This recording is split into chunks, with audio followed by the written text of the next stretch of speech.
Hello everyone. ناخد النهاردة ريفيجن عن investment strategies and policies. ايه الحاجات اللي هنعرفه chapter 1 chapter 2 أو 10 slides من chapter 3 chapter 4 الباوربوينت بتاعت strategies according to law. الامتحان هيبقى 30 questions. الامتحان هيبقى لطيف سهل، كله هيجي من تيست بانك، فركزوا على التيست بانك قوي. أنا حالة في الريفيجن عاملة سامري كده صغير لكل شابتر ومعظم أسئلة التيست بانك. good luck. يلا نبدأ شابتر 1. شابتر 1 كان theoretical. كان أول حاجة عندي definitions اللي هي real assets اللي هي used to produce goods and services. Financial assets or securities, the financial claims or income generated by firms real assets اللي هو كانت زي stocks والبونds والsecurities. يعني real assets زي building, land. ثالث definition معناها capital budgeting أو capital expenditure اللي هي CAPEX. ده decision to invest في فرق، ده decision أنا أقرر فيها tangible asset ولا intangible assets. وهنجيب examples of tangible assets و intangible assets. عندي اللي هي لو tangible حاجة ملموسة زي expanding stores، لو intangible assets زي research and development for new drugs، أو إن أنا أعمل training للemployees أو trademark. كل الحاجات دي تعتبر intangible assets. عندي حاجة اسمها investment decision و financing decision و capital structure. investment decision ده أنا purchase real assets زي ما قلنا real assets زي equipment, land, building. financing decision ده sale of the financial assets اللي هو اللي هعمل sale للstocks, bonds, securities يعني. في capital structure that choice between debt and equity financing.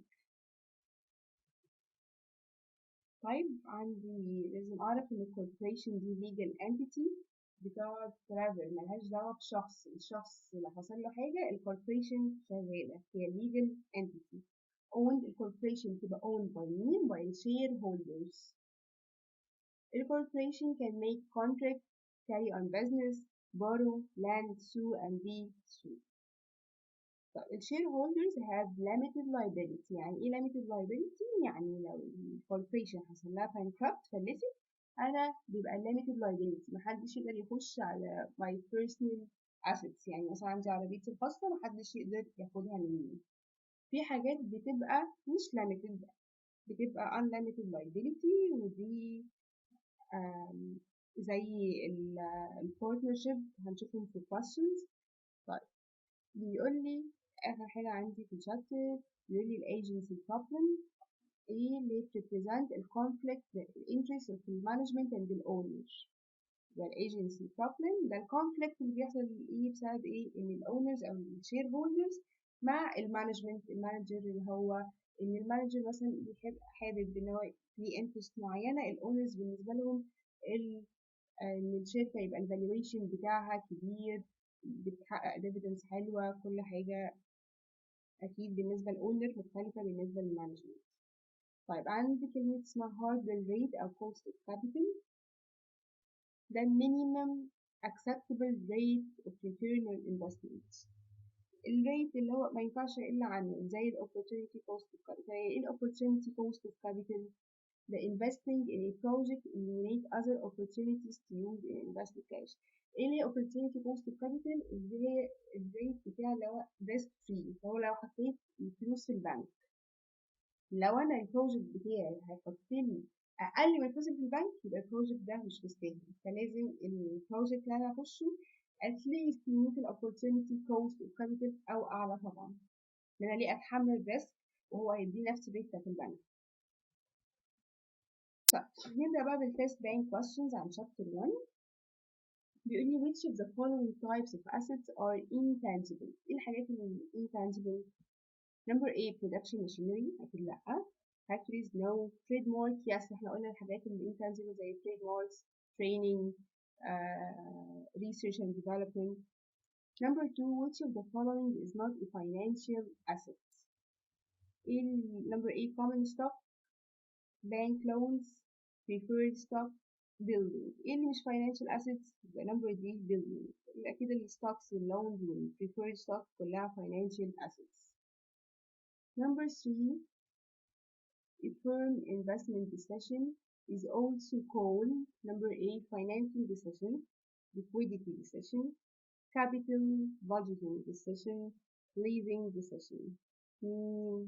Number C, capital budgeting decision.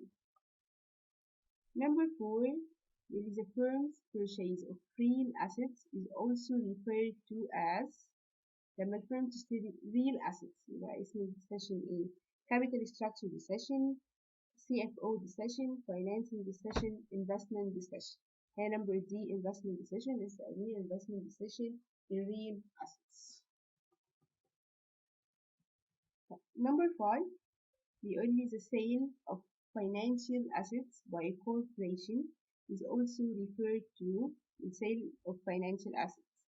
A capital budgeting decision, CFO decision, financing decision, investment decision. احنا قلنا sale of financing assets فكرة كانت ايه في الديفينيشن اللي هي financing decision.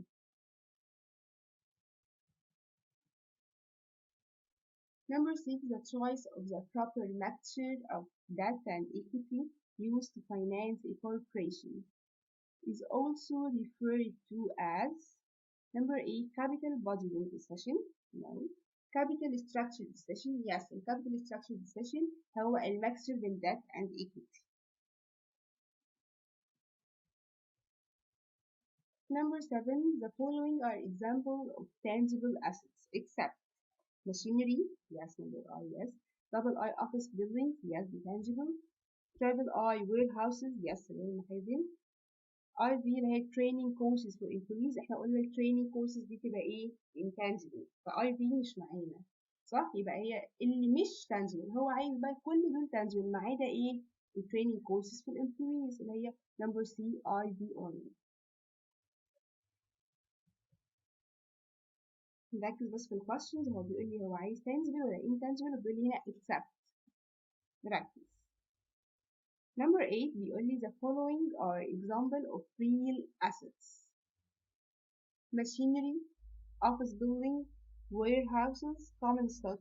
ايه عندي هنا ال real assets اللي هي I, double I, triple I only اللي هي number 8. common stock مش real assets طبعا. Number 9. As a legal entity, a corporation can perform the following function except number I, borrow money. لا corporation can borrow money. double I, lend money. لا corporation بينفع نعمل lend money. swim, peaceful. yes ينفع تفاضية أو تتفاضى. IV تعمل voting. no. الحاجة الوحيدة اللي corporation متعملهاش ايه vote فتبقى الانسر IV only. Number 10 بيقول لي limited liability is an important feature. limited liability دي اللي هي ايه؟ اللي هو لو الشركة الكوربريشن حصل لها bankrupt أنا الشير هولدرز ما يتحملش أي حاجة from his personal assets. فدي limited liability دي important feature ايه للكوربريشن. مين اللي بتبقى عنده unlimited liability؟ اللي هي proprietorship والpartnership.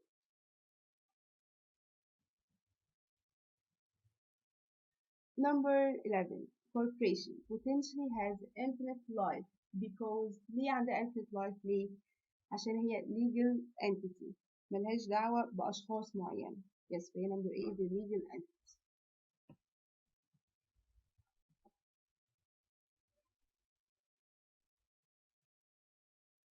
Number 12. Which of the following is an important function of financial market? I. Providing financing. Double I. Providing liquidity. Triple I. Reducing risk. IV. Providing information. Yes. كل دول important function in financial market. يبقى الأنسر number C. I, double I, triple I, and IV. The financial role of a corporation as to ايه اهم حاجة ايه الجول بتاعي الايم بتاعي للكوربريشن. لا maximize profit حلو بس ده مش المين جول بتاعي. maximize sales لطيف بس ده مش الفاينانشال جول بتاعي. number C اللي هي ان انا اعمل ايه maximize ال value of the firm. الفيرم نفسها اخلي الفاليو بتاعتها هي اعمل فيها maximization، اقصى حاجة اعرف اكبر الفاليو بتاعت الفيرم for its shareholder. Number 14 which of the following groups are referred to as stakeholders في الشيرهولدر. ايه ال stakeholders؟ اي حد ليه financial interest فيها. then I employees yes, double I customers yes, triple I shareholders أكيد، I suppliers yes. فمين اللي يعتبر ال stakeholders؟ كلهم I اللي هي employees customers shareholders suppliers tax authorities، كل دول يعتبروا stakeholders بالنسبة لي. فتبقى هنا الأنسر number 3 اللي هي I double I triple I and I D.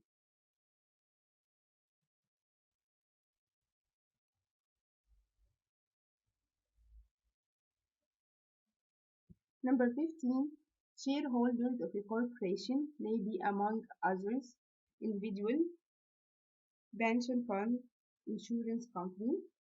مديني I number A B I and double I C double I only D I double I triple I. طبعا الانسر number D I double I triple I. الشيرهولدرز ممكن يبقى individual عادي، ممكن يبقى pension fund، ممكن يبقى insurance company. أي حد يقدر يشتري stocks في الكوربريشن دي يبقى shareholder. Number 16 generally a corporation is owned by its I managers, board of directors, shareholders. مين ال owners of a corporation؟ ال shareholders لسه قايلينها، فتبقى الانسر triple I only.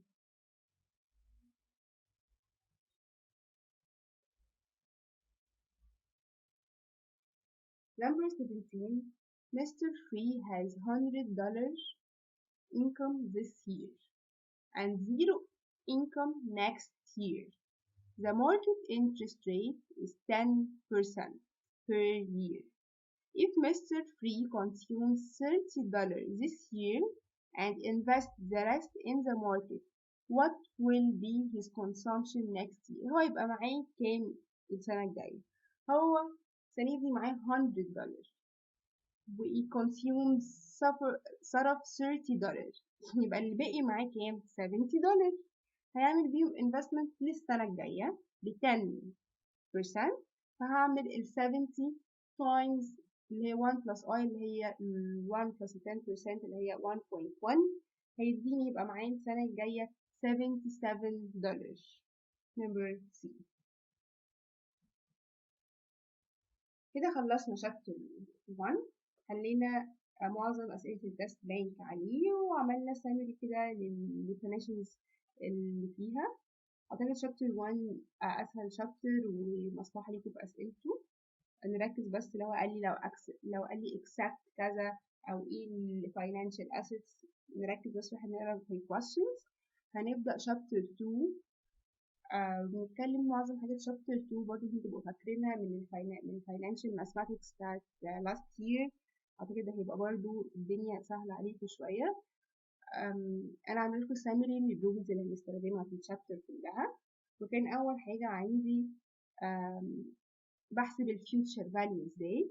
بحسبها اللي هي بتبقى البريزنت فاليو أو الكاش اللي هو مديهوني تايمز 1 بلس الار الانترست ريت باور التي التايم عندي.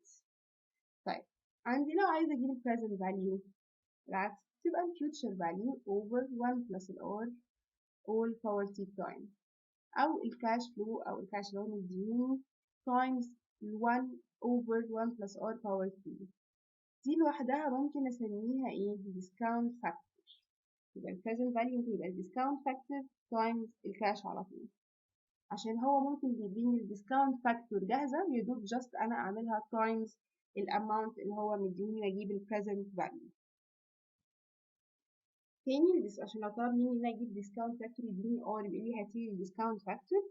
تاني بيقول إن discount factor equal 1 over 1 plus R all power t. طيب عندي النت present value ده برضه كنا واخدينه السنة اللي فاتت. اللي هي بتبقى ايه net present value، ده بيبقى negative للأوريجينال investment أو الكاش أوت فلو اللي أنا بدفعه وبخرجه، فدايما بيبقى negative plus ال present value للكاش فلوز اللي هاخدها، present value للكاش فلو اللي هاخدها.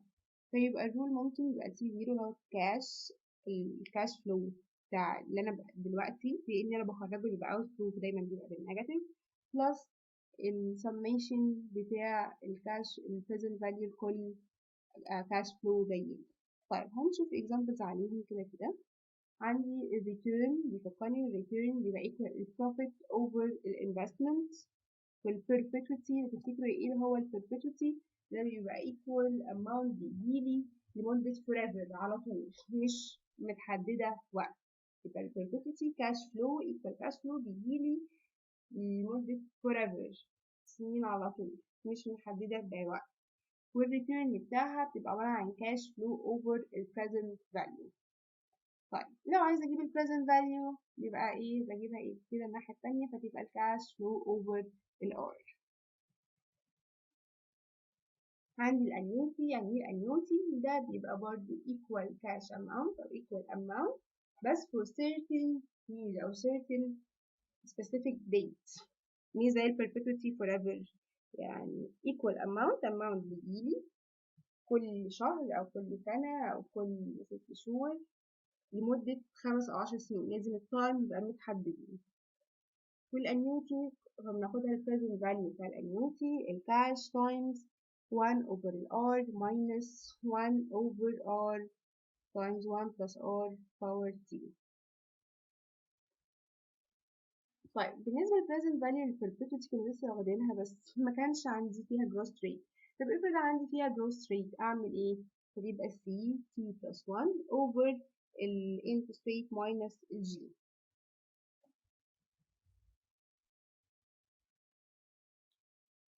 طيب present value of growing annuities.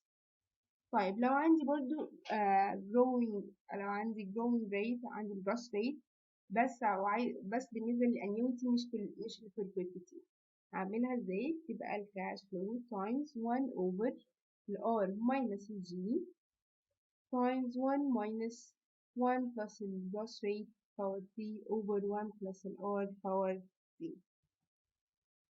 عندي آخر حاجة في rules chapter 2 بيقول لي كان عندي حاجة اسمها effective annual interest rate وعندي ال annual percentage rate. annual percentage rate اللي هي الريت بتاعتي العادية إنها annual. ممكن يقول لي تجيبي لي ال EAR اللي هي ال effective annual interest rate ومديني ال APR اللي هي ال annual interest rate العادية. أجيبها إزاي؟ هعمل 1 plus ال interest rate العادية اللي هي ال annual over ال n اللي هي كام period. مثلا لو قال لي عندي semi annual يعني 2 مرتين، لو قال لي monthly يعني 12 power n اللي هي برضه number of periods minus 1. طيب لو قال لي العكس هقول لي عايزة أجيب الانيوال عادي الانيوال percentage rate اللي هي الار العادية من إن هو مديني ال effective annual interest rate. يبقى ازاي؟ تبقى 1 plus ال r power 1 over ال n ولا ال n دي number of periods minus 1 times all n. طيب هنشوف بقى أسئلة التست بانك عشان تسهل ونعمل applying للرولز دي هتثبت أكتر معانا. التست بانك for chapter 2 عندي number 1 بيقول لي the present value of $100 expected 2 years from today at a discount rate of 6%. طيب يعني هو عايز مني present value لل$100 ومديني التايم ان هما 2 years ومديني الديسكاونت rate. طب سهلة جدا احنا كنا بنجيب ال present value ازاي؟ اللي هو الكاش اللي مديهوني او ال future value يبقى over 1 plus ال R power ال N اللي هي عندي T اللي هي عندي كام 2 years تبقى 100 over 1 plus 6% power 2 تبقى عندي الانسر $89 which is number B. Number 2 بيقول لي present value is defined as present value is عبارة عن number A future cash flow discounted to the present by an appropriate discount rate. Yes دي future cash أنا بجيب لها discounted بشوفها النهاردة بتبقى سعرها كام by appropriate discount rate. yes number A. number B بيقول لي inverse of the future cash flow. C present cash flow compounded into the future. no.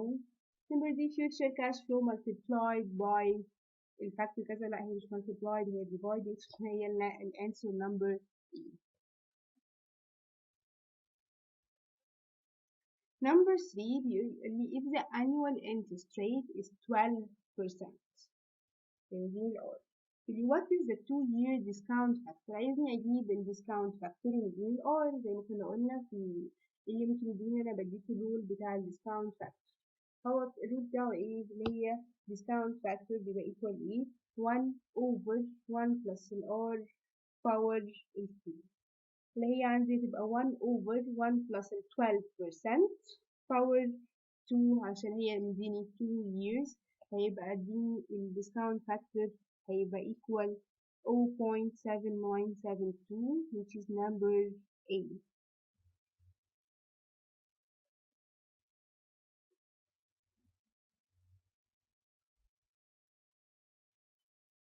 number 4 بيقول لي if the present value of cash flow X is $240 and the present value of cash flow Y is $160 then the present value of the combined cash flow is. عايز يعرف ال present value بتاعت X و Y. هو already جاهزة فجست هعمل لهم summation. هعمل اللي هي 240 plus ال 160 يبقى اديني equal 400. دي number D. مش هعمل أي حاجة هو already مديني present value. just summation.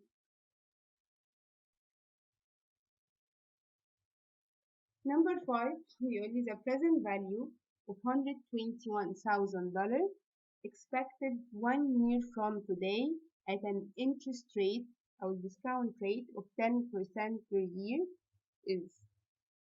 طيب أنا عايزة أجيب ال present value. سهل هو مديني الكاش فلو أو الأماونت ومديني ال discount rate ومديني إنها 1 year يعني التايم 1 فسهلة فهعمل ال 121,000 over 1 plus ال R اللي هي عندي هنا ب 10% power 1 so الانسر هتبقى $110,000 which is the answer number C.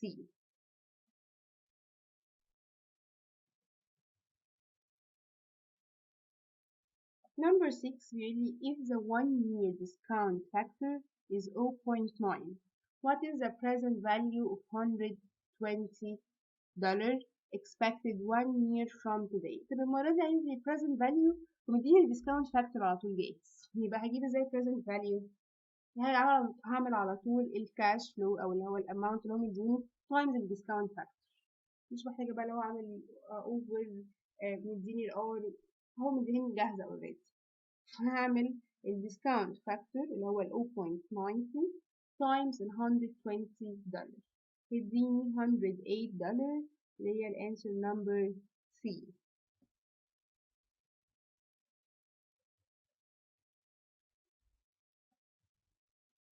question number 7 هنبدأ نتكلم عن net present value. يقول لي the net present value formula for one period is. عايز يعرف الرول بتاعتي بتاعت ال net present value ال 1 period. اللي هو بتبقى number A عندي بيقول لي انها equal C0 اللي هو الكاش فلو في البداية فيبقى outflow plus ال C1 over 1 plus R. C1 اللي هو الانفلو اللي هيجيلي الريتيرن over 1 plus R عشان power 1 عشان هو قال لي 1 period قياس الانسر number A. number B بيقول لي net present value equal present value required investment. no أنا لسه بجيب present value في return.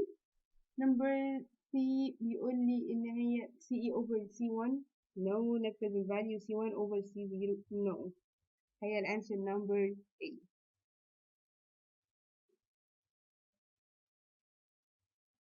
number 8 بيقول لي an initial investment الانفستمنت اللي انا هدفعه في الاول الاوتفلو بيقول لي for $100,000 is expected to produce an end of year cash flow of $480,000 What is the net present value of the project at a discount rate of 20%؟ يعني هو مديني initial investment ومديني أول سنة الكاش فلو هيديني $480,000 ومديني الريت. عارف نجيبها؟ يس. هو الرول كان ايه؟ هو نيجاتيف الأوريجينال انفستمنت أو اللي هو الكاش أوت فلو اللي هو نيجاتيف 400,000 بلس أجيب البريزنت فاليو ل 480,000 يبقى 480,000 over 1 بلس الار اللي هي عندي ب 20% وهي 1 year فمش محتاجة أعمل باور فهيديني بزيرو. هل ينفع net present value تطلع لي equal زيرو؟ يس عادي جدا، ينفع تطلع زيرو، ينفع تطلع نيجاتيف، ينفع تطلع أي حاجة.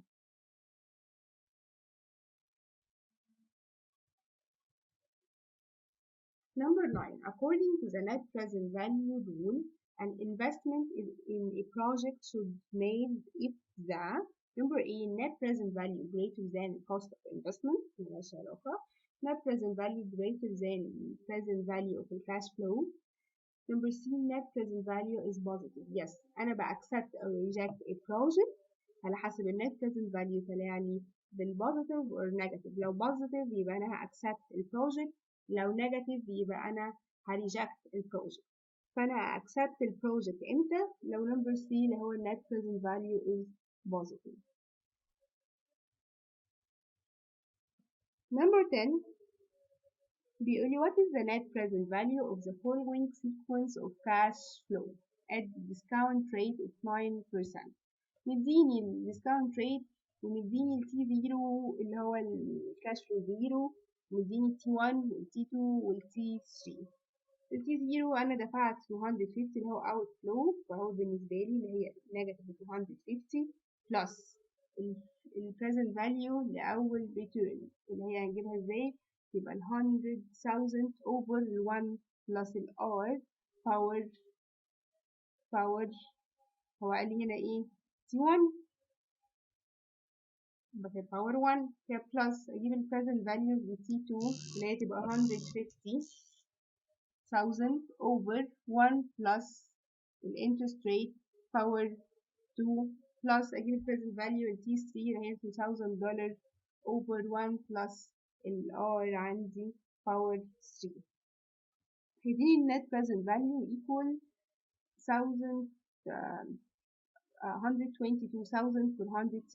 122,431.81 which is the answer number A.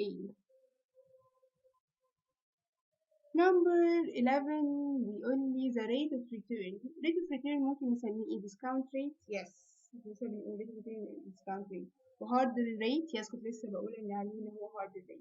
ينفع كان يبقى opportunity cost of capital؟ yes ممكن يبقى كلهم the same بالنسبة لي. هتبقى number C I double I and triple I.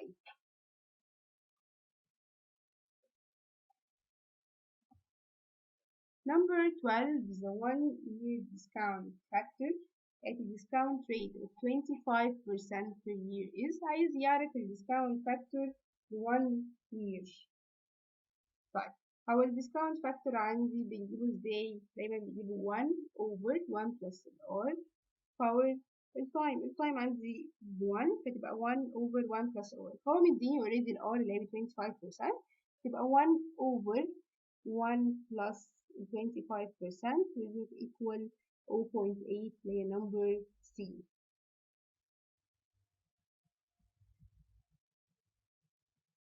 طيب number 13 بيقول لي the present value of $100,000 expected at the end of 1 year at a discount rate of 25% per year.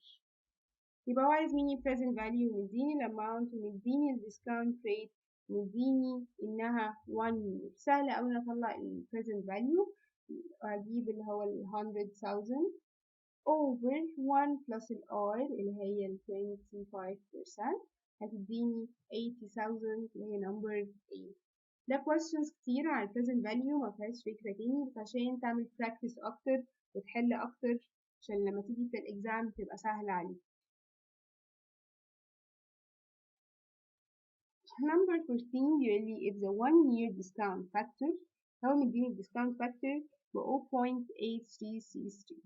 what is the discount rate per year؟ عشان احنا عارفين ان الديسكاونت فاكتور تبقى 1 over 1 plus r.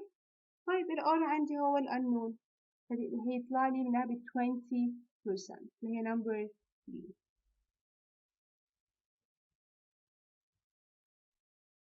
Number 15, if the present value of $480 to be paid at the end of 1 year is $400, what is 1 year discount factor؟ يديني present value ويديني future value وعايز مني اجيب discount factor. هو الشغل كان عندي بيقول لي present value equal discount factor times future value أو cash flow. يبقى أنا عايزة أجيب discount factor لوحدها، هتبقى equal إيه؟ present value over future value اللي هي 400 divided 480 هتبقى equal 0.8333 which is the answer number A.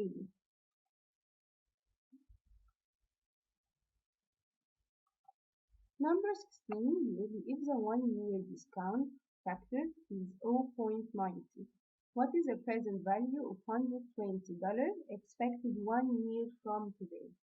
فلسه كانوا واخدين question شبيه كده، عايز مني هنا يجيب present value ويديني الامount ويديني discount factor، هعمل له multiplication، هعمل 0.90 times $120 هيديني $108 هي الانسر number C.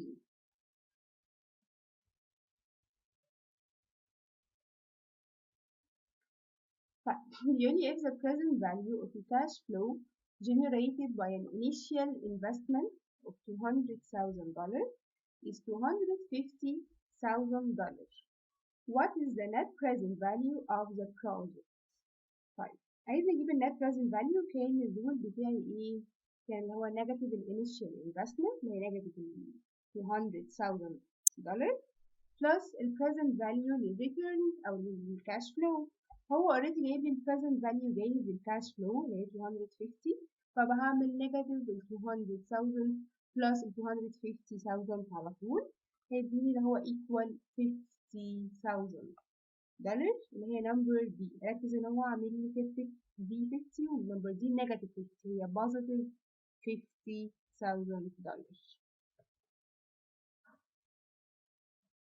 Number 18, really, what is the present value of the following cash flow at a discount rate of 9%؟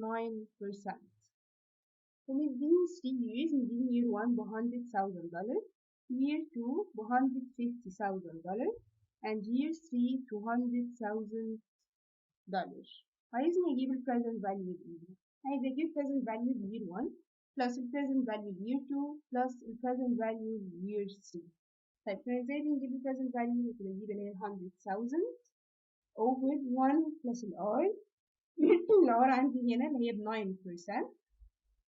over 1 طبعا عشان دي year 1 plus 150,000 over 1 plus R اللي هي 9% power 2 عشان second year plus 200,000 over 1 plus R power 3 دي الانسر number A. Question number 19, really, what is the net present value of the following sequence of annual cash flow at a discount rate of 16%؟ APR اللي هي annual percentage rate اللي هي الريت العادية بتاعت الانيوال.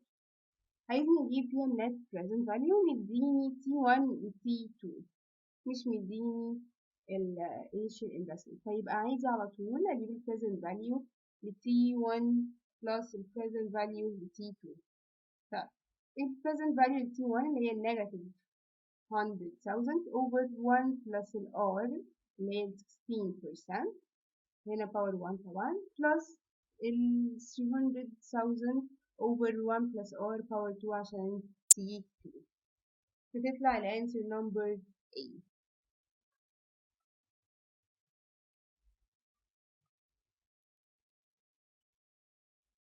Question number 20, you have an initial investment of $500 produces a cash flow of $550 1 year from today. Calculate the rate of return of the project. أنا لما أكون عايزة أجيب ال rate of return للproject هو مديني إن الانيشال انفستمنت كانت ب 500 والكاش فلو بعد سنة يبقى 550 وعايز يعرف كده أنا كسبت قد إيه. هو أنا كده كسبت قد إيه؟ الانترست بتاعتي إيه؟ 550 minus ال 500 هيبقى ال 50 over الانفستمنت بتاعتي الأصلية اللي هي ال 500 هتبقى 50 over ال 500 which is equal 10%.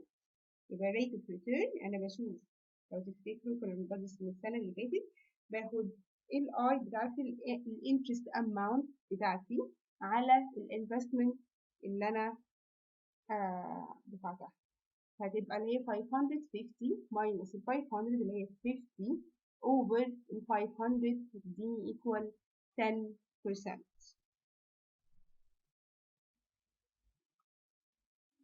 Number 21 بيقول لي a perpetuity is defined as a sequence of number A equal cash flow occurring at equal interval of time for a specific number of periods.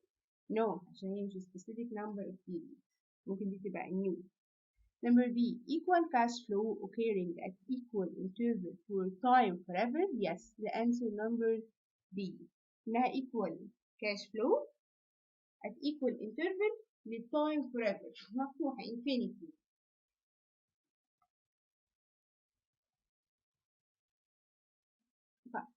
Number 22 بيقول you would like to have enough money saved after your retirement such that you and your heirs اللي هو الورثة can receive $100,000 per year in perpetuity. In perpetuity دي معناه ايه؟ ان انت والورثة تاخدوا $100,000 كل سنة forever على طول. How much would you need to have saved at the time of your retirement in order to achieve this goal؟ المفروض ان انت تحوش كام عشان توصل للجول ده. Assume that the perpetuity payment start 1 year after the date of your retirement. مديني annual interest rate ب 12.5%. يبقى أنا هعمل إيه؟ بجيب ال present value بتاعة ال perpetuity ازاي؟ ال cash flow over إيه؟ ال R. عندي ال cash flow هو كان مديهاني بكام؟ ب $100,000 over ال R اللي هي 12.5%. هيديني إن أنا مفروض أدفع أو ال present value بتاعتي اللي هي ال $800,000. Number 3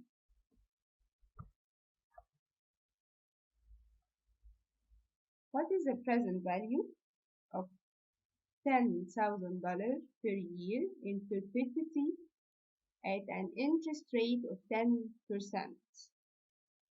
لو عايزين أجيب present value ل perpetuity ودي rate. هو الرول بتاع ال present value ل perpetuity إيه؟ قلنا ال cash flow over ال R اللي هي ال 10,000 over ال 10%.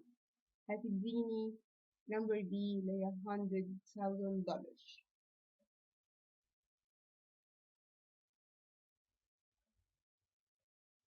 Number 24 بيقول لي an annuity is defined as a set of equal cash flow occurring at equal interval of time for a specified period. Yes, ده الannuity.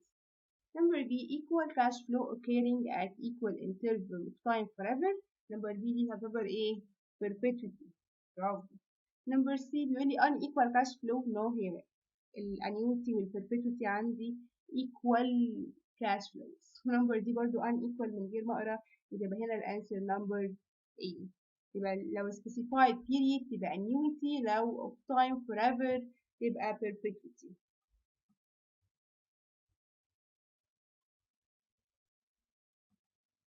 Number 25 if you are paid $1,000 at the end of each year for the next 5 years, what type of cash flow did you receive?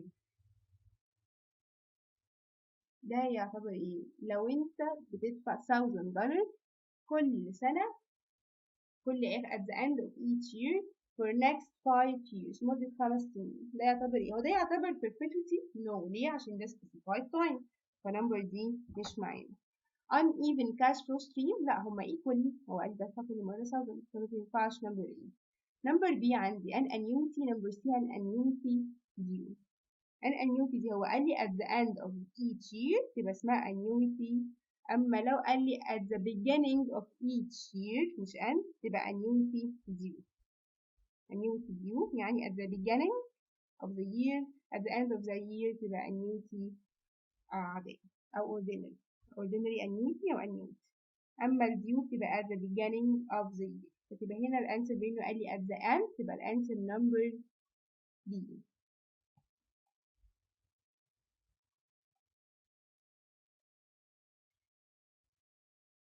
Number 26, what is the 8-year present value annuity factor at a discount rate of 11%. عايز نجيب ايه present value annuity ومديني التايم ومديني الريت. طيب كان الرول بتاعها ايه؟ مش مديني amount فالاماونت عندي عادي هعتبره ب1 لو مش موجود. طيب يبقى بعمل ايه؟ كانت بتبقى 1 over الريت الرول بتاعها 1 over 11% minus 1 over الريت times ال 1 plus ال R power كام سنة 8 years هتديني number C 5.1461 number C.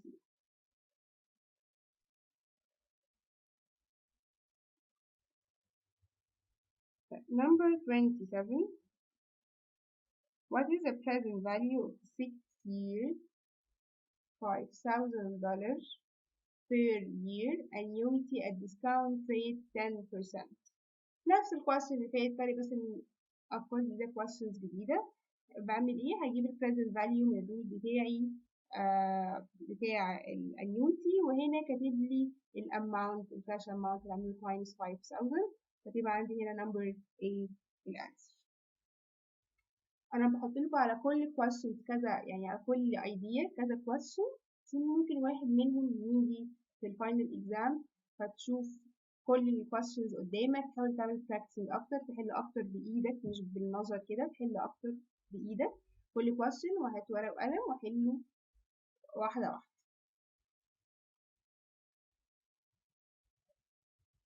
Number 28 you are considering investing in a retirement fund that requires you to deposit $5,000 per year and you want to know how much the fund will be worth when you retire. What financial technique should be used to calculate this? وبدي أنا هعمل deposit $5,000 per year يقول لي إن أنا هعمل investment في retirement fund وأحط $5,000 per year كل سنة لحد ما أطلع المعاش. التكنيك ده اسمه إيه؟ هل ده future value single payment بدفع حاجة مرة واحدة؟ لأ ده بدفع حاجة كل سنة تبقى دي بالنسبة لي إيه؟ بدفع حاجة كل سنة لحد specified time لحد ما أطلع المعاش فدي تبقى بالنسبة لي annuity future value لannuity. هل هي present value؟ أكيد لأ أنا بعمل حاجة للfuture. هل هي perpetuity؟ no. ليه مش perpetuity؟ علشان أنا متحددالي ب specified time أي لحد ما أنا أطلع المعاش وحد إيه retirement فتبقى annuity تبقى number B future value for an annuity. Number 29 بيقول لي the manager of a firm can maximize the stockholder wealth by number 8 taking all projects with positive net present value. Yes هو مش المفروض لو أي حاجة البروجكت طلع بpositive net present value يعمل له acceptance. بيقول لي number B taking all projects with net present value greater than cost of investment. No. Taking all projects with net present value greater than present value of the cash flow. Taking only the highest net present value. ايه which is true ايه المعلومة الصح ان هو ياخد كل البروجكت بتاعت net present value بتديني positive.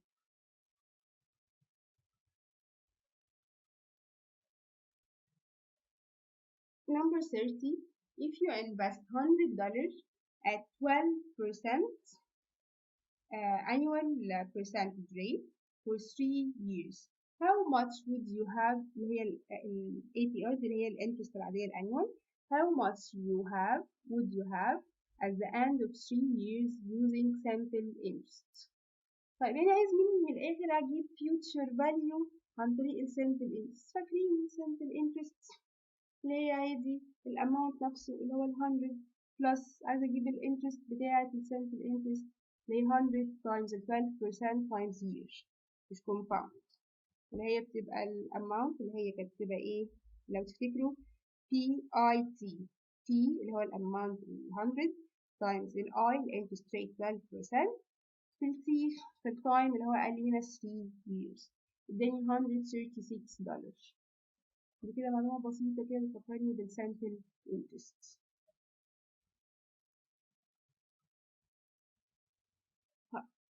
نفس الكويشن بالظبط بس بيقول لي استخدم compound interest و simple interest اللي هو بعمل ايه؟ كانت بتبقى الاماونت times 1 plus ال I power ال N ال 1 plus ال 12% power ال N اللي هي عندي 3 years.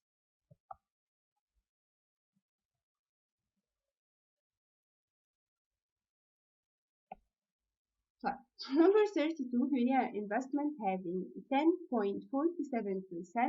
effective annual rate اللي هي ال EAR. هو مديني الريت دي اللي هي ال EAR ال effective. what APR عايز يعرف بقى يعني أنا لو عندي ال effective annual rate عايز أجيب ال APR بيقول لي assume إن هما monthly compounding monthly. الرول بتاعي إن أنا أجيب ال APR من ال effective يبقى 1 plus ال R اللي هي ال effective power 1 over ال N. ال N عندي اللي هنا إيه بالنسبة لي اللي هي تبقى 12 عشان هو قال لي إيه monthly minus 1 وكده all times ال N اللي هي 12.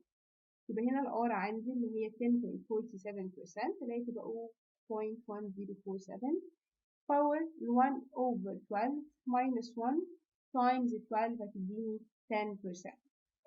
يبقى الانيوال عندي تبقى 10% لما كانت تبقى الافكتيف ب 10.47%. طيب لو عندي العكس بيقول يعني investment at 12% APR compounded monthly is equal to an effective annual rate of. طيب هو عايز مني العكس هو مديني ال APR وعايز ال effective annual rate. الرول بتاعي كان 1 plus R over N power N minus 1 هي 1 plus ال 12% over ال N عندي اللي هنا بالنسبة لي هو قال لي months اللي هي تبقى 12 power 12 minus 1 يديني equal 12.68%. طيب احنا كده خلصنا chapter 2 هنبدأ chapter 3.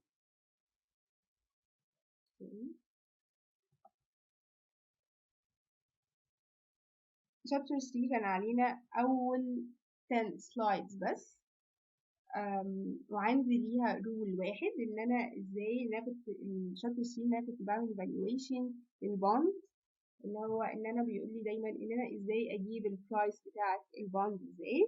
فكنت بعمل بنفس الطريقه بتاعت شابتر 4 اللي هو بعمل الديفيدند اوفر ال 1 بلس ار بس لاول سنه او مديني كذا ديفيدند او مديني كذا كاش فلو او مديني هنا مثلا كذا انترست فبتبقى الانترست اوفر 1 plus r power first and plus الانترست over 1 plus r power second year plus لحد عددهم كام انترست هيديهاني لحد اخر واحدة واعمل plus البرايس في الاخر خالص بكام على 1 plus ال r. طيب نشوف examples عليها عشان تبقى الدنيا واضحة اكتر.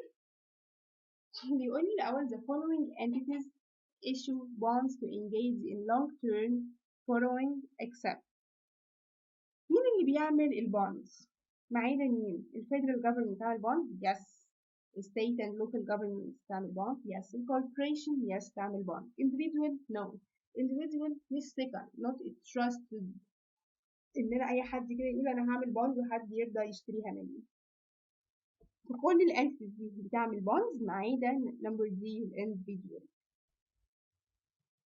Number 2 a government bond issued in Germany has a coupon rate of 5%, a face value of 100 euros, and matures in 5 years. The bond pays annual interest payments. Calculate the price of the bond in euros if the yield to maturity is 3.5%. طيب من الأول عايز أعرف البيمنت الانترست بيمنت اللي هو هيدفعها لي هتبقى بكام؟ هو مديني الكوبون ريت ومديني الفيس فاليو، يبقى هعمل الفيس فاليو تايمز الكوبون ريت هتديني 5 يوروز، فهي بالنسبة لي ال 5 دي هي الانترست بيمنت بتاعت كل سنة. اجي بقى اجيب البريزنت فاليو للبوند. هعمل الفيرست يير 5 over 1 plus R power 1 عشان دي أول سنة. هو قال لي كام سنة؟ قال لي كام 5 years. اوكي يعمل plus second year 5 over 1 plus R power 2 plus the third year 5 over 1 plus R power 3 plus the fourth year 5 plus 1 plus R power 4 plus the fifth year دي آخر سنة بعمل 5 plus الفيس فاليو عندي over 1 plus R power 5. يبقى number 5 يبقى آخر سنة خالص بحط معاها الفيس فاليو.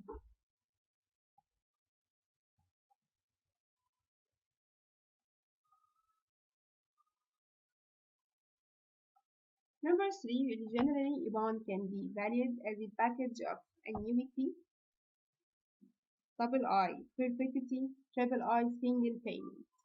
Number I annuity أصلا البوند ممكن ندفعه في الآخر خالص أدفع الفيس فاليو بلس الانترست تبقى مرة واحدة single payment تنفع كسنجل payment.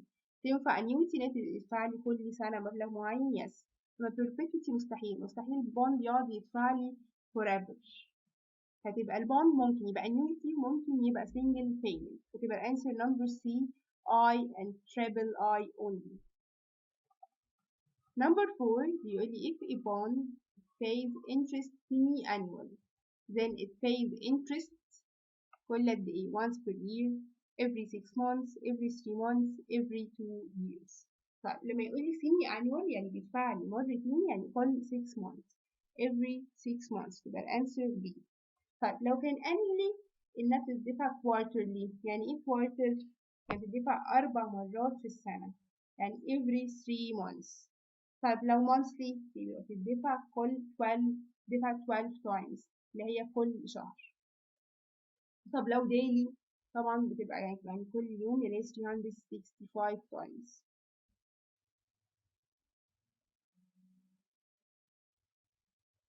Number 5 بيقول لي a 3-year bond with 10% coupon rate and $1,000 face value yield 8%.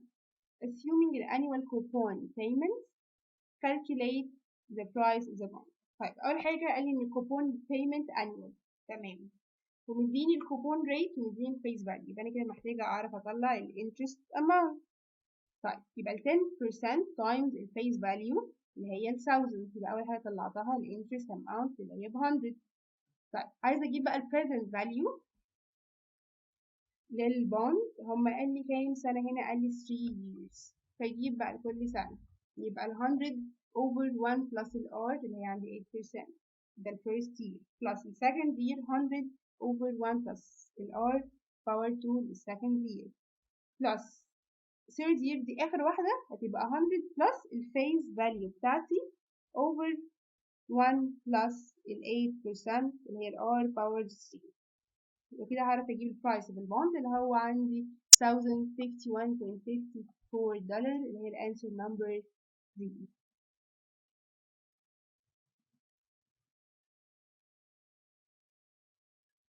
Number 6 بيقول لي 5-year treasury bond with a coupon rate of 8% has a face value of $1,000. What is the semi-annual interest payment? طيب هو عايز ال semi-annual payment بجيبها ازاي؟ طبيعي بجيب ايه؟ الفيس فاليو تايم الكوبون ريت. طيب كده لما اعمل كده هيديني ايه؟ فانا عملت الفيس تايم تايمز الكوبون ريت اداني $8 بير ايه؟ دي انيوال عشان الانترست دي انيوال بس هو عايزها مني سيمي انيوال يعني تدفع مرتين يعني هدفع 80 في السنة كل 6 شهور بقى هدفع قد ايه؟ فاعملها ديفايدد 2 عشان تدفع مرتين في السنة فتبقى 80 divided 2 تبقى $40. اما لو كان قال لي بدفعها annual كنت عادي هعمل face value times الكوبون ريت وتبقى $80 بس. ما هو قال لي semi annual يعني تدفع مرتين في السنه، يبقى هدفع 40 يعني divided 2 فهدفع $40 اول 6 شهور و$40 تاني 6 شهور.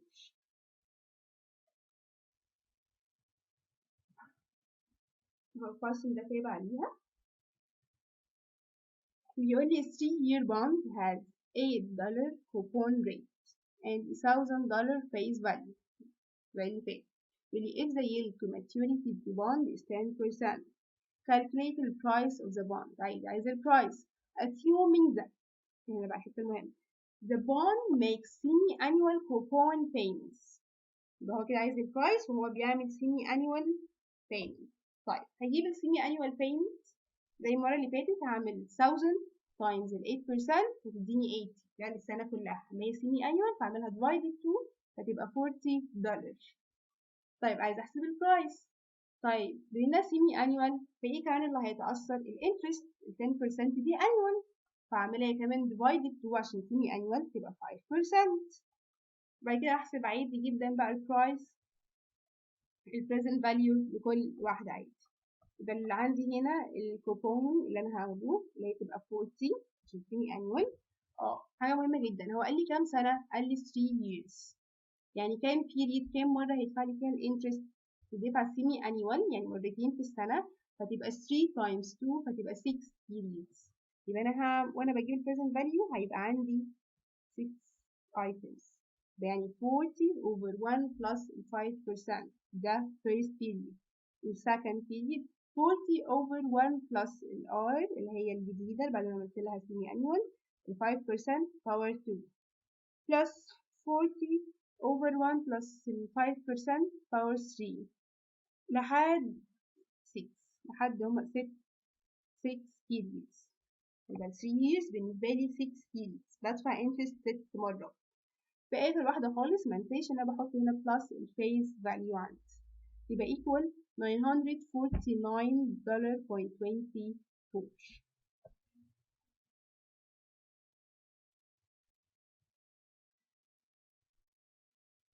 Merely which of the following statement about the relationship between interest rate and bond prices is true. لو تفتكروا لما كنا بنشرح في section chapter 3 كنا بنقول إن relationship between interest rate والprice كانت inverse حتى باينة من الرول. كان كل ما الانترست ريت تعلى البرايس بيقل. كل ما الانترست ريت تعلى كان البرايس بيقل. فبيقول لي there is an inverse relationship between the bond prices and interest rate. Yes. كانت number I. Yes.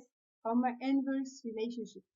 Double I بيقول لي there is a direct relationship between bond prices and interest rate. No, مش direct هي inverse. Triple I, the price of short-term bond fluctuate more than the price of long-term bond for a given change in interest rate, assuming that the coupon rate is the same for both. هل بيحصل fluctuation في short term أكتر من long term؟ No. بيحصل fluctuation أكتر في long term أكتر من short term. RV بيقول لي the price of long term bond fluctuates more than the price of a short term bond for a given change in interest rate. Yes. بيقول لي مين بقى الترو؟ فتبقى number I and IV. نشوف كده اهو. يبقى ايه الترو عندي؟ تبقى I and IV only.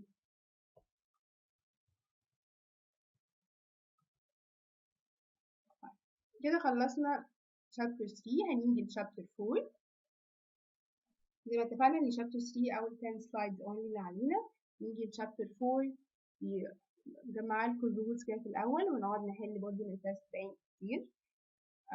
اول رول عندي chapter 4 اصلا احنا بنعمل evaluation للستوك. يبقى chapter 3 بنعمل valuation انا بطلع البرايس للبوند. هنا chapter 4 بعمل valuation للستوك. يقول لي ان انا اجيب ال present value للستوك يبقى equal ال present value ل expected future dividends. يبقى ال present value للستوك يبقى equal ال present value ل expected future dividend. هجيب present value لكل dividend أو cash flow بيجيلي dividend ليها. number 2 بيقول تاني rule عندي ال expected return تبقى equal dividend لو هعتبر ان هو 1 dividend يجيلي dividend 1 plus ال price بتاع P1 بعد سنة minus ال P0 اللي هو البرايس بتاع النهارده ال P0 اللي هي ال current price over ال P0. طيب لو هو قال لي بقى انا عايزه اجيب البرايس مش الار هجيبها ازاي؟ بتبقى ال dividend plus ال P1 over 1 plus R. طيب افرض هو عندي فيه كذا dividend مش dividend واحد يبقى هجيب ال present value لكل dividend يبقى dividend 1 over 1 plus R زي ما انت عاملين شايفين plus dividend 2 على 1 plus R power 2 لحد الآخر لحد هما كام dividend وبزود عليها في الآخر البرايس اتش اللي هو آخر سعر ليها عندي هنا كده. طب بيقول لي افرضي في الكويستشن كان عندي فيها جروس ريت كمان فيبقى ال بي اتش دي هزود عليها هفكها ازاي تبقى dividend h plus 1 over r minus اللي هي الانترست ريت minus الجروس ريت.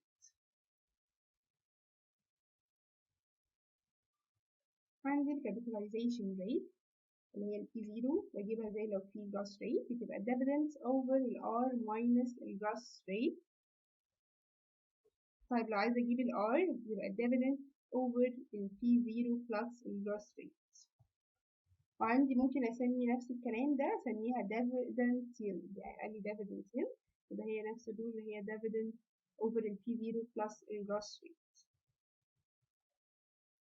لو معرفهاش طبعا gross rate هتبقى إيه عندي بتبقى dividend over ال P0.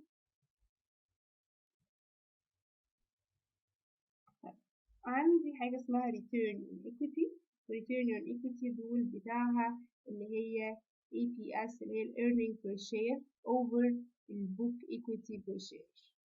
يعني لو طلب مني أنا أجيب return on equity هتبقى earning per share over book equity per share هو بيكون مديهم لي ده. طيب عندي بقى ممكن يطلب مني أنا أجيب الجروس ريت. هو الجروس ريت بجيبه إزاي؟ بجيب لو هو ما ادانيش الجروس ريت وعايزين أحسبه بيبقى return on equity اللي هي بتبقى earning per share over book equity per share times ال blowback ratio. فاكرين ايه ال blowback ratio؟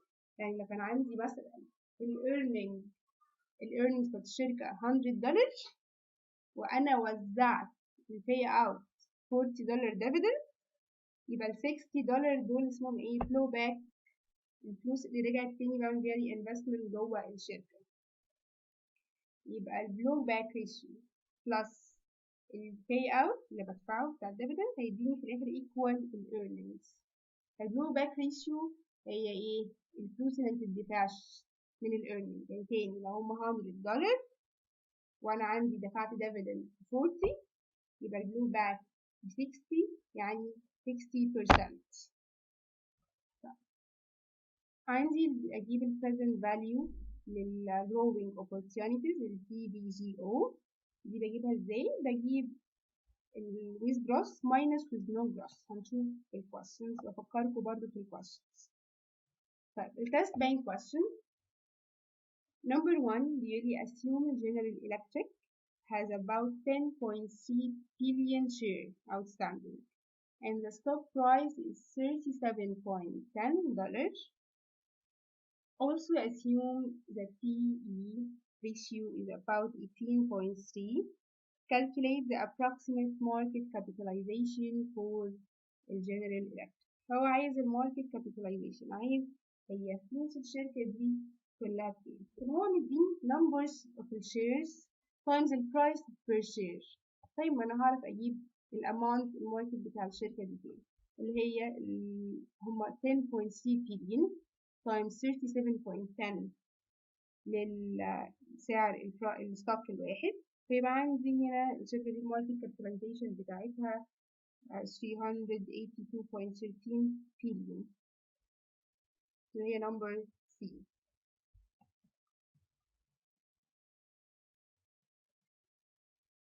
Number 2 the supercomputer Computer's stock is selling for $100 per share today.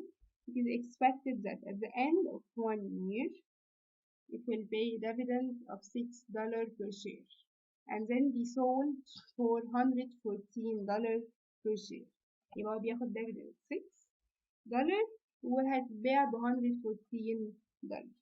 Calculate the expected rate of return for the shareholders. عايزني أجيب ال R. طيب ال R كان عندي هنا إيه؟ ال dividend plus ال P1 minus ال P0 over ال P0. طيب ال dividend عندي كان مديني 6 وكان مديني ال P1 اللي هي هتتباع ب $114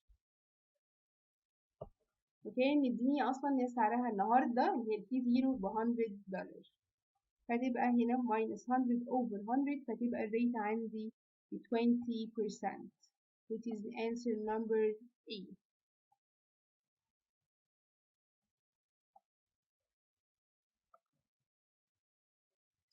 Question number C, really the valuation of a common stock today primarily depend on. بعمل valuation للstocks ازاي؟ بيقول لي number of shares outstanding and number of its shareholders. بجيب ايه؟ احنا كنا سائلين expected future dividend at discount rate. Yes, احنا كنا بنعمل ايه؟ بنجيب ال present value لل future dividend. هو بيقول لي فعلا ال future dividend بجيب لها ال discount rate بتاعتها and its discount rate. Yes, discount rate يعني بجيب لها ال present value بتاعتها. Wall Street analyst the present value of its future earning per share and its discount rate. ماليش دعوة بال earning per share، أنا ليه دعوة بإيه؟ بالdividend. يبقى الستوك الفالويشن بتاعي بيعتمد ايه ان انا اجيب present value لل future dividend.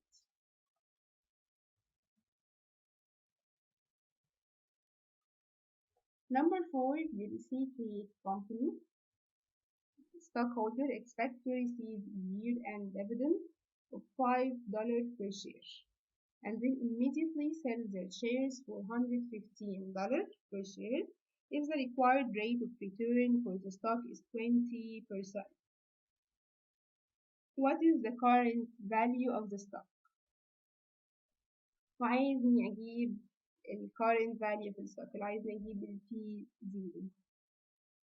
طيب فين الرول بتاع إن أجيب P0 ده اللي هو ال dividend. لو عندي dividend واحد dividend plus ال P1 over 1 plus ال R. ال dividend عندي كان $5 وال P1 عندي اللي هي ب $115 over 1 plus ال R اللي هي 20% هتبقى equal 100. هي answer number C $100.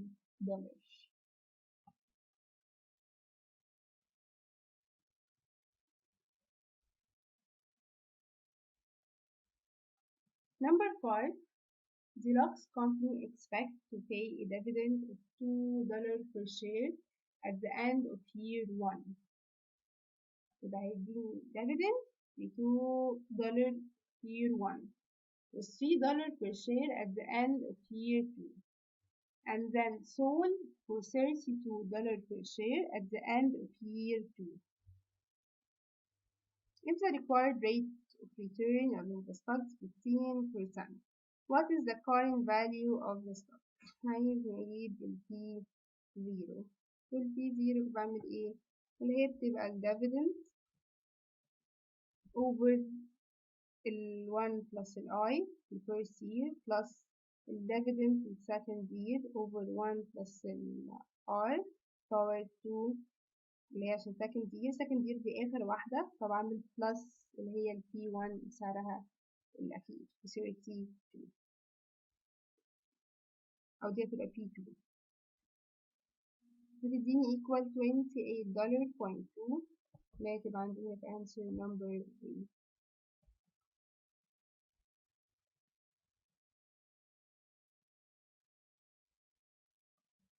Number 6, Yearly Casino Incorporation expect to pay a dividend of $3 per share at the end of year 1 D1.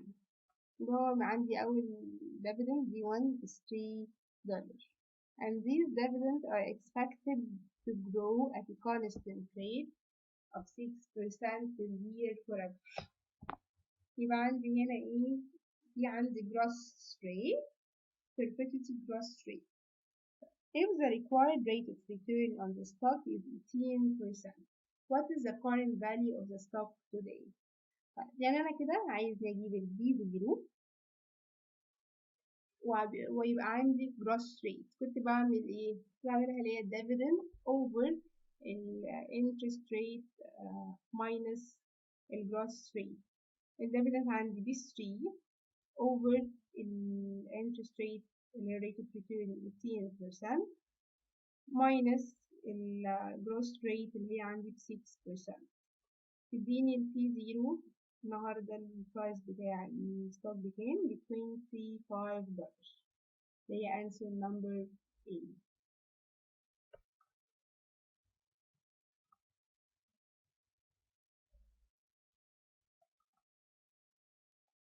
طيب number 7. Well, company is expected to pay a dividend of $2 per share at the end of year 1 اللي هي D1, and the dividends are expected to grow at a constant rate of 4% forever. نديني برضه الجروس rate، ونديني بقى هنا المرة دي البي 0. يعني نديني البي 0 عند ال current price of the stock is $20 per share. Calculate the expected rate of return. المرة دي هنا عايز ال R. question اللي فات كان عايز البي 0. أما ال question ده هو مديني البي 0 وعايز مني ال R. كان بيبقى الرول بتاعها ايه؟ كانت بتبقى D1 اللي هي الديفيدند over ال P0 plus الجروس rate. الديفيدند عندي اللي هي 2 over ال P0 هو مديني ب 20 plus الجروس rate بكام؟ ب 4%. تديني من هنا ال R عندي 14% اللي هي number C.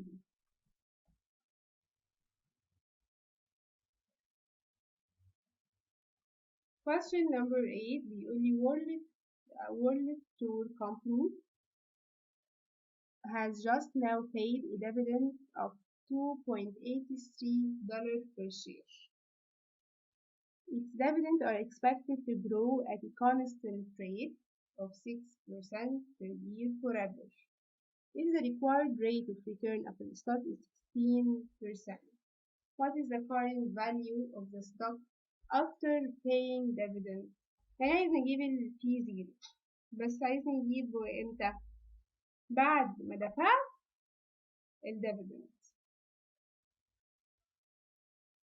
اللي هو انا الطبيعي بتاعي كنت هعمل الديفيدند over ال R minus ال G، صح؟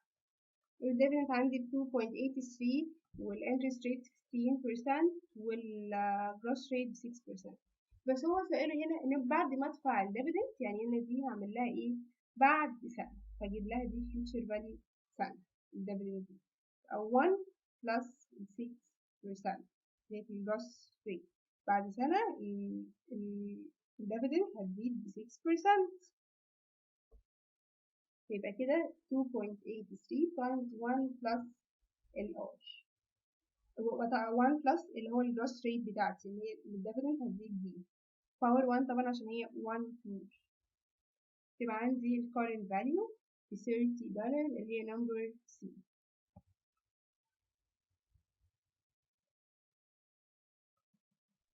Number 9 بيقول لي one can estimate the dividend gross rate for a stable firm as بنجيب الجروس rate ازاي؟ الblowback rate over the return on equity no مثلا multiplication.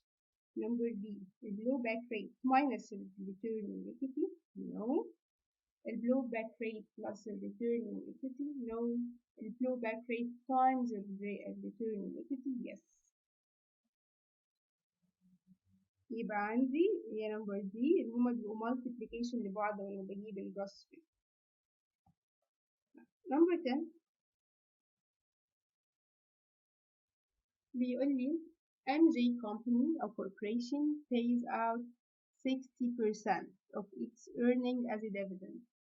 60% pay out يبقى ال blowback ratio بكام؟ تبقى 40. مش ال pay out عكس ال blowback. لما يديني ال pay out لو بيدفعها dividend 60% من ال earning يبقى ال blowback ratio 40% من ال earning. Its return on equity is 15%. ومديني ال return on equity. really what is the stable dividend gross rate of the firm؟ عايزني اجيب ال dividend gross rate. طيب قلنا الرول بتاع ال dividend gross rate ايه؟ blowback ratio times the return on equity. return on equity هو مديهاني جاهزة. طيب أما البلاي باك الفيز اوت 60 يبقى البلو باك عندي تبقى كام؟ زي ما قلنا تبقى 40% اللي هي 1 minus 60%. دين ان الجروس ريت بايه؟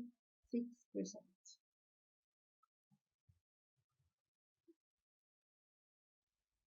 Number 11. The Antec company just paid a dividend of $1 per share.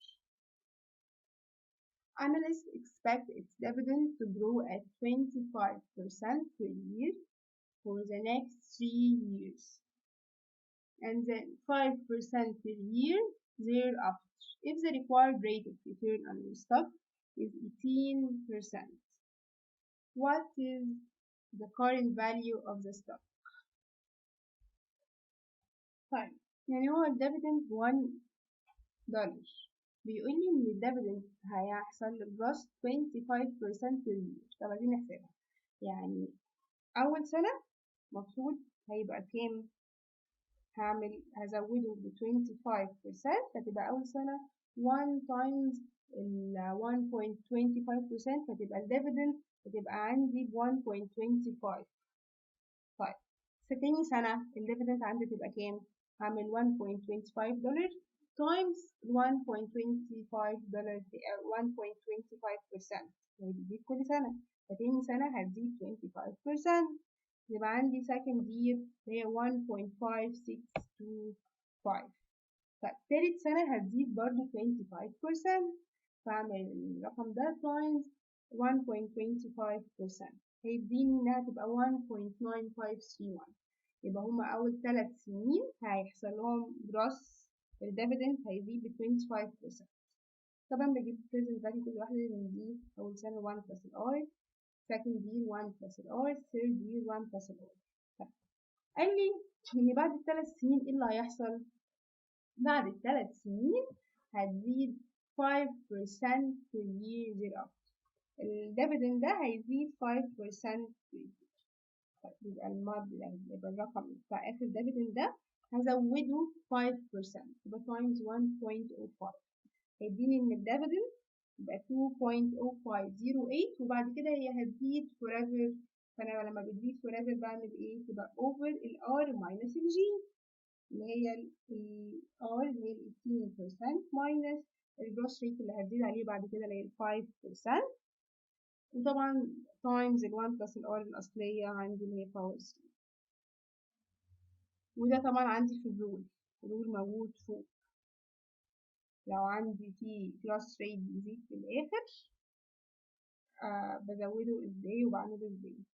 تاني اخد بالي بس كويس ان كل ديفيدند فوق، يعني دايما طبيعي هيجيلي كده، بس الديفيدند عندي هنا حتى جاي يبقى متغيرة ان انا بزودها كل مرة 25% زيادة. اخر مرة اخر ديفيدند فيهم دي هتزيد 5% بس، وهتبقى فور ريفر.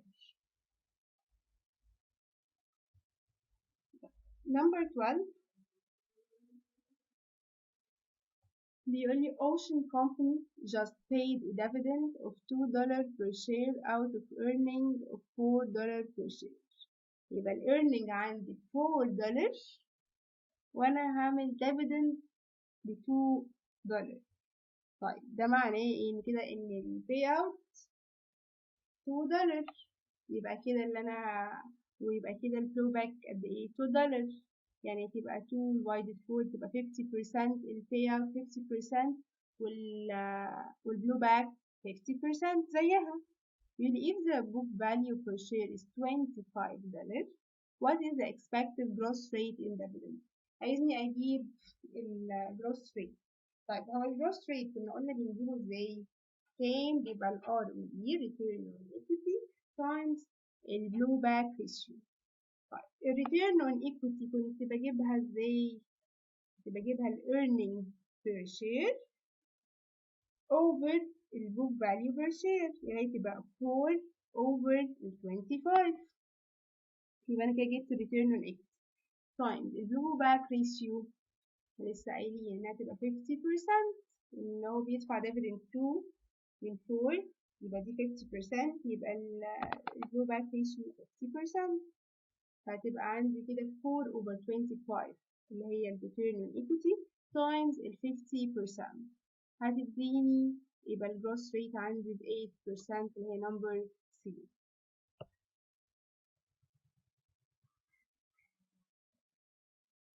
Question number 13 بيقول لي the gross rate in dividend is a function of two ratios. عشان اجيب الجروس ريت بتاع الديفيدند كنت بجيبها ازاي في الايكويشن اللي هي return on equity والبلو باك ratio صح؟ بيقول لي they are number 8 return on assets times return on and return on equity no, dividend yield and gross rate and stock price no, return on equity and blow back ratio yes هي number 3.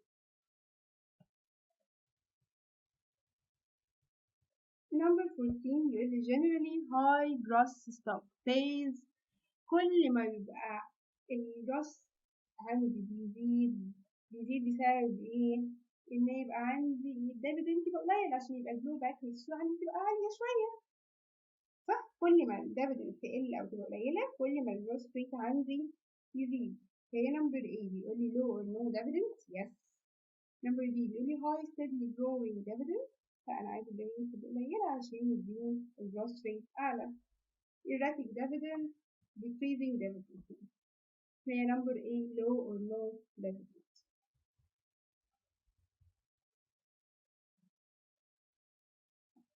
Number 15 70's company just paid a dividend of $3 per share out of earning of $5 per share. If its book value per share is $40 and its market price is 52.5 per share. Calculate the required rate of return on the stock.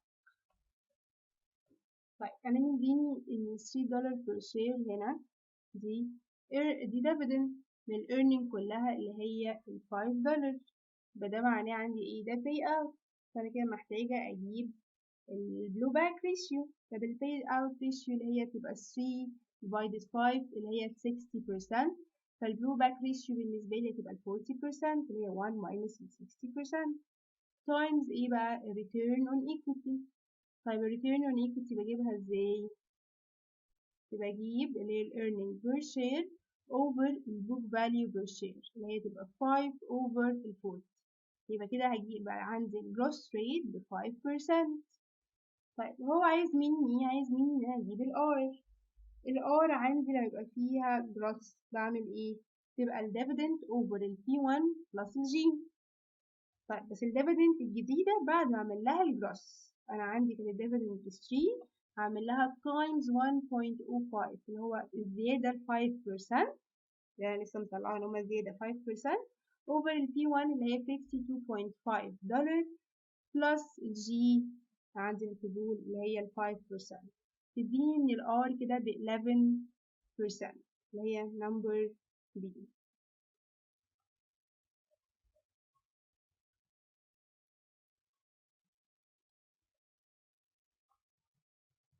Number 16 بيقول لي high proportion of the value of the gross stock typically comes from إن أنا يكون عندي high proportion value بتيجي من على طول من ال present value of the gross opportunities من past earnings ملهاش علاقة من past dividend payments ملهاش علاقة هي من present value of the gross opportunities اللي هي ال PBGO.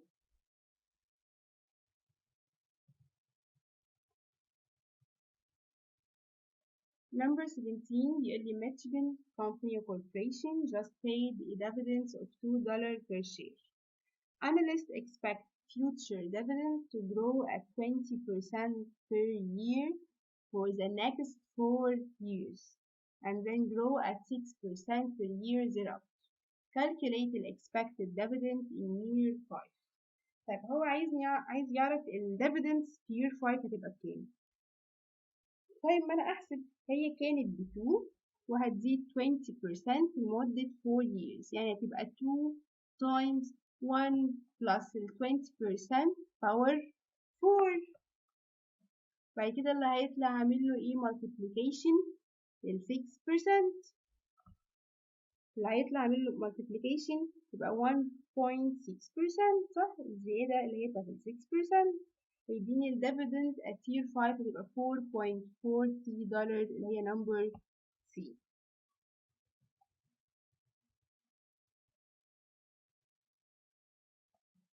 طيب number 18 بيقول لي Summer Corporation expects to pay a dividend of $4 per share 1 year from now out of earnings of $7.5 per share. طالما فيها كده يبقى فيها ايه بقى؟ ان انا اجيب الجروس ريت. طيب if the required rate of return on the stock is 15% and its dividends are growing at a constant rate of 10%. Calculate the present value of the gross opportunities for stock in PVGO. طيب بما انه عايز ال PVGO يبقى عايزني اجيب مرة before الجروس ومرة after الجروس، مرة مبقاش عندي فيها أي جروس ريت ومرة يبقى فيها الجروس. طيب لو ما عنديش جروس بعمل ايه؟ بجيبها ازاي؟ بجيب عادي الديفيدند كلها، بعتبر ان الديفيدند كلها هتتوزع تبقى over الانترست اللي هي عندي 15%، يبقى عندي كده without gross هنا البرايس هتبقى 50. طيب لو بقى عندي فيها gross انا كنت فاكره ان انا هحسبها، هل احنا هنحسب؟ لا ده طلع هو مديني اوريدي جاهزه بتعمل 10%، يبقى انا عندي كده الجروس ريت جاي. يبقى هستخدمه ازاي؟ تبقى الديفيدند اوفر الار ماينس الجي. الديفيدند عندي هنا لما يكون فيها جروس يبقى عندي تبقى اللي هي 4 اوفر الانترست ريت 15% ماينس الجروس ريت اللي هي مديني جاهزه ب 10%، هتبقى عندي البرايس لما يبقى فيها جروس هتبقى البرايس بتاعتها 80، ويبقى البي في جي او اللي present value of growing opportunities بجيب الديفرنس ما بينهم اللي هي الديفرنس between البرايس لما يبقى في حاجة متشالة فيها جروس وماينس اللي ما فيهاش جروس، هتبقى 80 ماينس ال 50 هتبقى equal 30 اللي هي answer number B $30.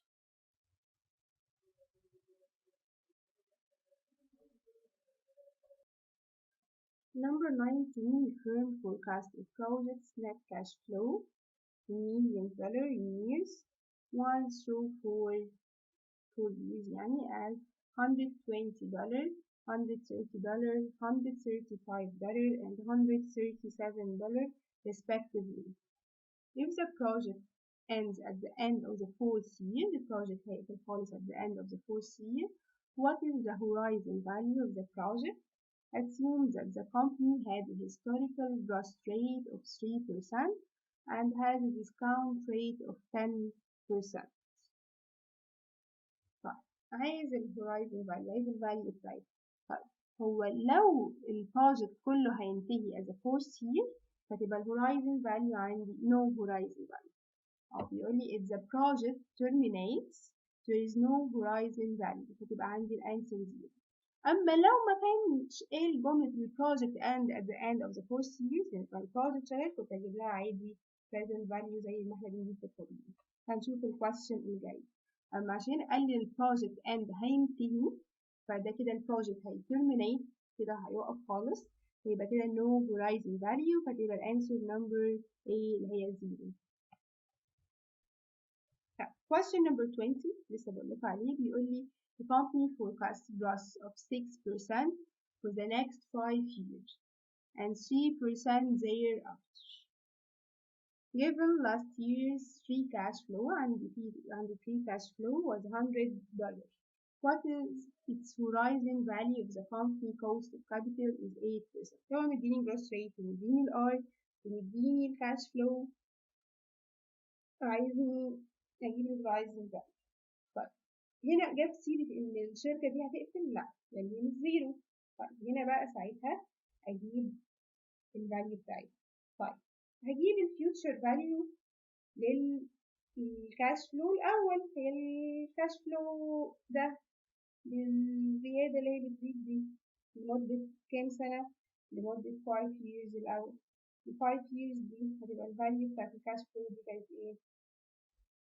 هعمل لها 100 times 1 plus ال R اللي هي ال 6 اللي هي بالنسبة لي الجروس ريت 1 plus ال gross rate بتاع ال free cash flow اللي هي 6% power 5 ليه power 5 عشان قال لي إنها تزيد 6% لمدة 5 years تبقى power 5. فيبقى ال cash flow ال value بتاعتها after 5 years 133.82. هو عايز دي؟ لا، هو عايز ال value بتاعتها النهاردة. طيب هجيبها ازاي؟ بجيب عادي زي لو عندي موجودة، بجيب اللي هي الكاش فلو over ال R minus G. ليه minus G؟ عشان قال لي فيها gross rate بعد 6% اللي انا حسبتها دي 3% thereafter. فهعمل كده ايه؟ هاخد بقى اللي انا حسبته ده اللي هي 133.82 over ال R العادية اللي هي 8% minus ال 3% اللي هي gross thereafter بعدها اللي هي 3% هتديني $2,676 اللي هي الانسر نمبر دي. يبقى احنا كده خلصنا شابتر 1 و 2 و 3 و 4. فاضل لنا كده هيبقى اخر حاجه للباوربوينت اللي كان الدكتور بيشرح لكم منها مره في الانتراكشن ومره في الاونلاين اللي هي الانفستمنت استراتيجيز according to law. انا عملت سمري ليها وتست بانك ليها برضه مخصوص. مش هيطلع برضه questions من التست بانك خالص. بيقول لي insurance company must establish the required technical reserve to meet its liabilities to policyholders and beneficiaries.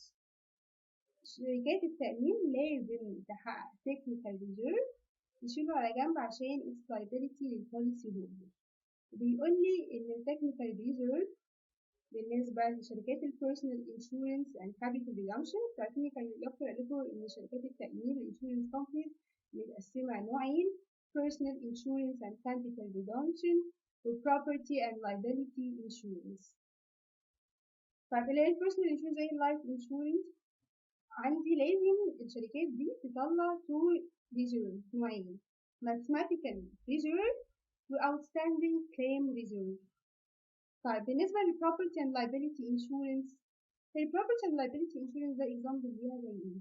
زي الauto insurance مثلا شركات التأمين بتأمن على السيارات أو الفاير insurance. طيب شركات البروبرتي and liability insurance محتاجة إنها توفر للهيئة أو للرقابة المالية 4 أنواع من الريزيرف. Number A unearned premium reserve. Number B outstanding claim reserve for the reported losses. Number C incurred but not reported losses reserve. Number D loss ratio fluctuation reserve. يبقى بالنسبة للبيرسونال انشورنس اند كابيتال ريدمشن نوعين من الريزيرف، أما بالنسبة للبروبرتي اند لايبيلتي انشورنس 4 types of reserve. الحتة الأهم بقى بالنسبة لي في الباوربوينت كلها اللي هيبقى عليها معظم الكويشنز بتاعت الباوربوينت بتاعت الفيرست بانك، عندي هنا بيقول لي الانشورنس and reinsurance companies shall invest the allocated fund in accordance with the provision of Article 38 of the law in the following channel of investment according to the percentage indicated next to each. القانون عندي بيحدد لي إن شركات الانشورنس تعمل investment مش في أي حاجة في الالوكيتد فاند بتاعتها، مش بمزاجها في أي حاجة، لا هي محددة لي percentage معينة شركة التأمين تحطها في اعتباراتها وهي بتعمل investment strategies. زي ايه يعني؟ زي مثلا في البيرسونال انشورنس عندي بيقول لي at least الأقل at least ما ينفعش أقل من 25%. at least 25% for buying governmental securities or government guaranteed certificates. يبقى على الأقل 25% تشتري governmental securities زي كانت ايه؟ زي التريجري بيلز والتريجري بوند. الحاجات دي بالنسبة للشركة المفروض إنها حاجة سيف ريسك إلى حد ما، إنها ريسك فري إلى جانب الانفليشن. يعني دي أكتر حاجة لازم الشركة تكون ضامنة إنها فلوسها مش هتضيع، ويبقى مأمنين إن فلوس البوليسي هولدر مش هتروح. يقول لي at least 25%. يعني ينفع إن الشركة تinvest 50% في الجفرمنتال سيكيورتيز؟ يس ينفع. ينفع ب 100%؟ يس. بس عايزة تبقى أقل من كده براحتها، بس ما ينفعش أقل من 25%. طيب بالنسبة للproperty and liability insurance قال لي at least 20% for buying governmental securities and governmental guaranteed securities. يعني هي برضه بيقول لي يبقى بالنسبة للبيرسون 25% من governmental securities، أما بالنسبة للproperty at least 20%. يبقى هنا at least 25% وهنا at least 20%. الحتة دي مهمة جدا، كل الكاست بانك يسألني عن البرسنتج دي هركز عليهم جدا. طيب تاني restriction عندي بيقول لي بالنسبة للبيرسونال انشورنس بيقول لي up to 20% in bond. يعني آخري أعمل investment في البوند اشتريها تبقى ب 20%. provided that the amount invested in bond issued from one entity shall not exceed 5%. بشرط إن لو أنا هشتري من نفس الشركة كل بوند آخري مع كل شركة 5%. يعني استثمر مع 4 شركات فعايزة استثمر بال 20% كلهم، أما ما ينفعش من شركة واحدة أحط فيها أكتر من 5% من إيه؟ من allocated fund كلها. ليه؟ عشان ده ريسك، افرض الشركة دي وقعت وحصل لها bankruptcy ما ضيعش فلوس البوليسي هولدر في الهوا، فهو مديني ليميت 5% بس لو من نفس الانتيتي. اما اروح 4 شركات او 4 حاجات واعمل بونز فيها ب 20% it's okay. بيقول لي or 20% of the bond issuer capital or 10% of the paid up capital of an insurance or reinsurance company whichever is less. هي برضو تبقى 10% من الكابيتال اللي الشركة حطاها من paid up capital. طيب وبالنسبة للproperty بيقول لي إنها up to 15% in bond. هنا كانت إيه 20%، هنا 15% من البوند، ونفس الكلام برضه بيقول لي لو من شركة واحدة not exceed 5% وتبقى 10% من paid up capital. طيب بيقول لي هنا up to 25% in shares or instruments of the investment fund. هنا up to 25% إذا زيها in shares or instruments shares of investment fund.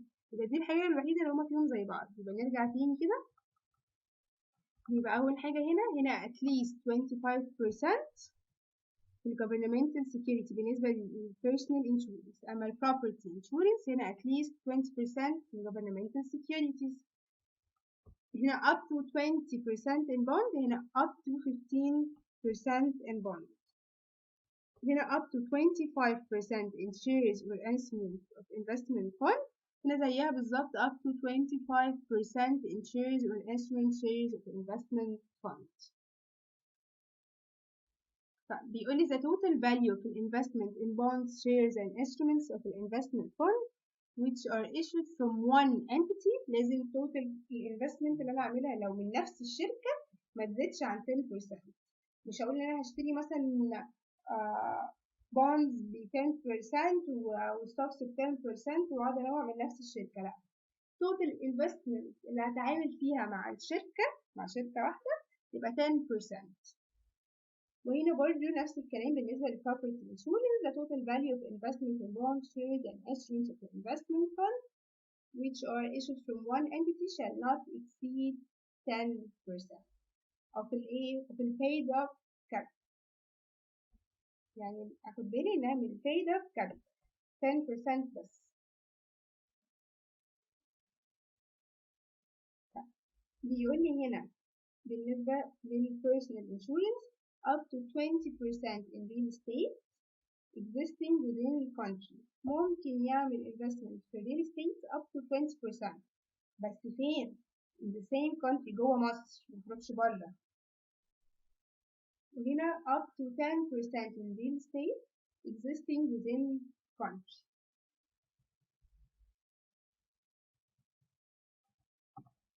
هنا restrictions محطوطة بس على personal، و restrictions هنا زيادة. بيقول لي إنها provide loan within the limits of 90% of the value of their redemption which is determined at the end of financial year according to the actuary certificate of the fund. يعني ممكن provide loan بس بالlimit 90% من الفاليو بتاعت redemption اللي هيجيلي و up to 20% in mortgage loan. آخري في المورتج loan 20%. أما بالنسبة للبروبرتي ما عنديش أي restrictions في الحتة دي. عندي آخر حاجة هنا بيقول لي up to 50% in cash deposits and savings certificates in local or foreign currency with the registered bank at the central bank of Egypt. يعني ممكن أعمل investment لحد 50% أحط cash deposit أو شهادات التوفير savings certificate في زي ما أنا عايزة في local or foreign currency يعني بالمصري أو بالدولار أو أي حاجة زي ما أنا عايزة. بس لازم البنك يبقى ايه with registered bank at central bank of Egypt. لازم يبقى ايه معترف تبع ايه البنك المركزي. Provided that the deposit and savings certificate with one of the banks shall not exceed 20% of the total allocated fund. وهنا برضو زي ال property insurance زي ال personal insurance هنا up to 50% برضو في cash deposits and savings certificate in local or foreign currency برضو is the bank registered in central bank of Egypt. هما الاتنين زي بعض. يبقى عندي حاجتين هما الاتنين فيهم زي بعض ال cash deposit and savings certificate وتاني في واحدة تاني فيها كانوا زي بعض اللي هي ال shares and or instrument of the investment fund هما الاتنين up to 25%. كان عندي هنا up to 20% في البونز في ال personal insurance هنا up to 15% في البونز وعندي هنا at least في ال personal at least 25% في ال governmental securities هنا at least 20% buying governmental securities. طيب نشوف ال questions على أساس احنا mainly ال questions كلها تبع ال percentage دي. نشوف ال questions كده هتمشي ازاي. التست باين برضه بتاعها بيقول لي investment policy for personal and capital redemption insurance company according to Article 28 of Executive Regulation of Law 10 1981 can include the following. بيقول لي at most 100% of the total allocated fund for buying governmental securities or government guaranteed certificate. صح مش احنا كنا قلنا at least 25%. يعني ينفع لحد 100%؟ ينفع في number 8 it's okay. Number B, at least 25% of the total allocated fund for buying governmental. Yes, ينفع 100% وينفع 25%. صح. ينفع at least 25%. يبقى الأنسر عندي A و B.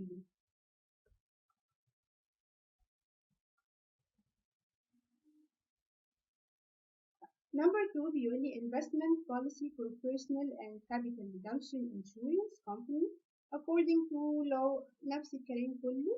يقول لي بقى can include the following. At least 20% of the total allocated fund for buying corporate bonds. And at least it will be at least 25% of the total allocated fund for the buying governmental bonds. طيب يبقى هنا كانت ايه؟ كانت بالنسبة للبونds كانت at least كانت up to فانا بقول ايه دي غلط. هنا كانت at least 25% of the total allocated fund for buying governmental bonds. Yes. يبقى هنا الأنسر is number B. Number 3 really investment policy for property and liability insurance. Property and liability insurance companies according to Article 28 of the Executive Regulation of Law 10/1981 can include the following. Number A, at least 20% of the total allocated funds for buying corporate bonds. At least no, we will at least. Number B, at least 15% أصلا برضو كانت up to مفيش at least خالص of the total allocated fund for buying corporate bond. No, at most أو up to 15% of the total allocated fund for buying corporate bond. Yes. Number C هي الأنسر. Number 4 بيقول لي investment policy for personal and capital redemption insurance companies according to Article 28 of the Executive Regulation of Law 10, 1981, can include the following: at least 20% of the total allocated fund for corporate bonds. No, ما كانتش at least 15% of the total. No, برضه ما كانتش at least. Number C, at most 15% of the total allocated fund of the corporate bond. لا بس هي برضه ما كانتش 15، كانت 20. يبقى number D, none of the above. Number 5, investment policy for personal and capital redemption insurance companies. According to Article 28 of the Executive Regulation of Law 10, 1981, can include the following.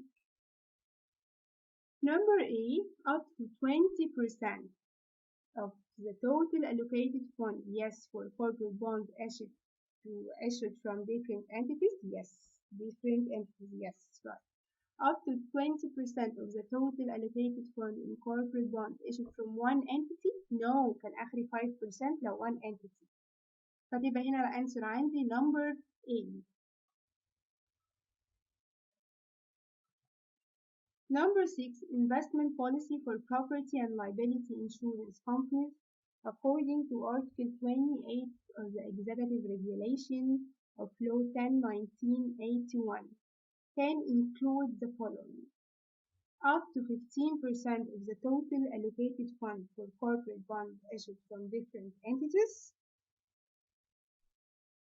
Up to 15% property هنا. Yes, up to 15% the bond. Yes, for different entities. Up to 5% of the total allocated fund in corporate bond issued from one entity. Yes, and actually برضه إيه 5% لو من one entity. هتبقى number C. Yes, A and B.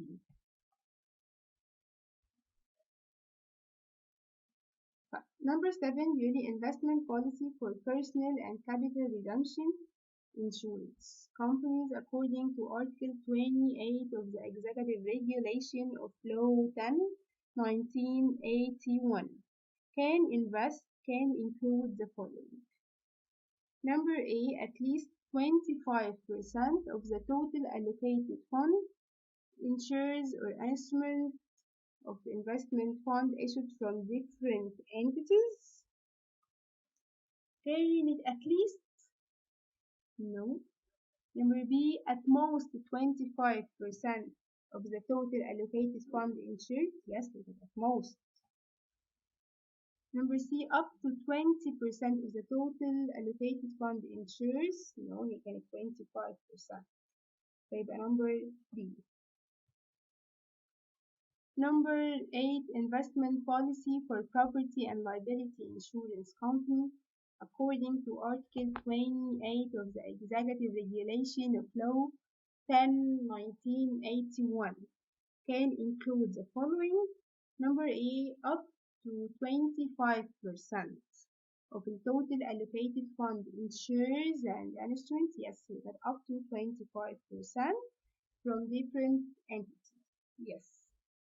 Number B, up to 5% of the total allocated fund insures or an instrument of investment fund issued from one entity. Yes. So the answer number A and B.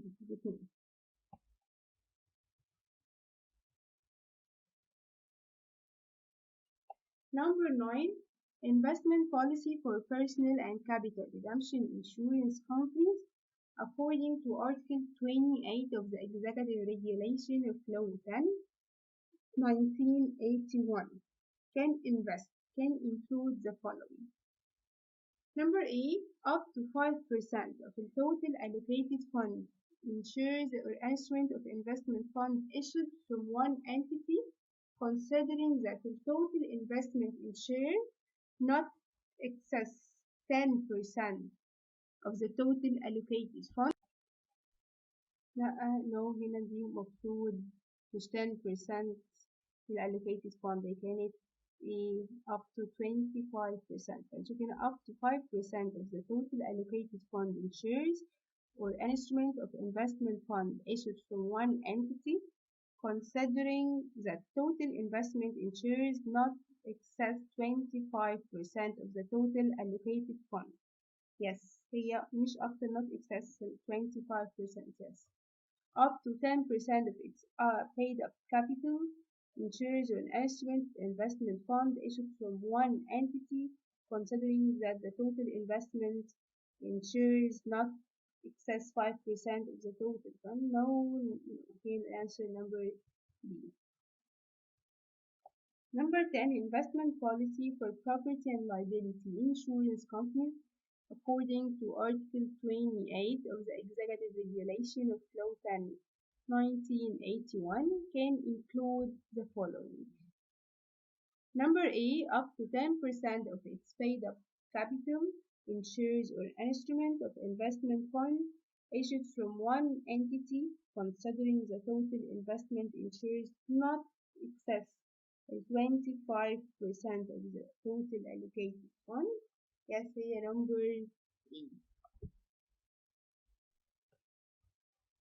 Number 11, investment policy for personal and capital redemption insurance companies according to Article 28 of the Executive Regulation of Law 10, 1981 can include the following. Up to 20% of the total allocated fund in real estate existing within country. Yes. كانت 20% ولازم existing within the country. 10% no, at least no, كانت up to 20%. Number 12 بيقول according to Article 28 of the Executive Regulation of Law 10, 1981, property and liability insurance company can provide loans the limits of 90% of the value of the redemption, which is determined at the end of financial year. لا property and liability insurance كانش عليها أي restrictions خالص في موضوع اللونز. أما مين اللي كان عندي restriction personal and capital redemption. Yes, personal and capital redemption insurance company can provide loans the limits of 90% of the value of their redemption, which is determined at the end of the financial year. Yes, answer number B. ركز كويس قوي هو بيتكلمني على property and liability ولا personal and capital redemption. Number 13, according to Article 28 of the Executive Regulation of Law 10, 1981, property and liability insurance companies can invest up to 20% of the total allocated fund in mortgage loan. No, property and liability ما كانش ليها أي علاقة خالص بالمورtgage loan. كان مين اللي ليه كده في personal and capital redemption. Yes. فنمبر B بيقول لي personal and capital redemption insurance company can invest up to 20% of the total allocated fund in mortgage loan. Yes, هتبقى عندي الانسر number B. Number 14, according to Article 28 of the Executive Regulation of Law 10, 1981, personal and capital redemption insurance company can invest at up to 50% of the total allocated fund in cash deposits and savings certificate in local or foreign currency. Yes, احنا قلنا البوينت دي common ما بينهم هما الاثنين. Number B, property and liability insurance company can invest at up to 50% of the total allocated fund in cash deposits and savings certificate in the local and foreign currencies. Yes, كان ال personal capital redemption وال property and liability insurance زي بعض كانت up to 50%. يبقى الانسر عندي number C اللي هي A and B.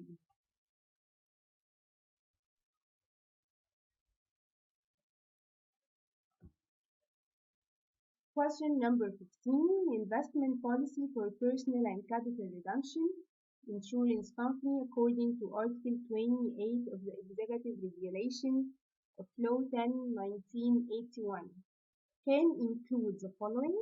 Number A, at least 25% of the total allocated fund in shares or instruments of investment fund issued from different entities. هي كانت at least no at most 25% of the total allocated fund insurance or instrument of investment fund issued from different entities. Yes, the answer number B. Really up to 20% of the total allocated fund insurance. No, it كانت 25%. فتبقى هي الانسر number B. لازم نقرا المالتيبل choices كلها للآخر نتأكد.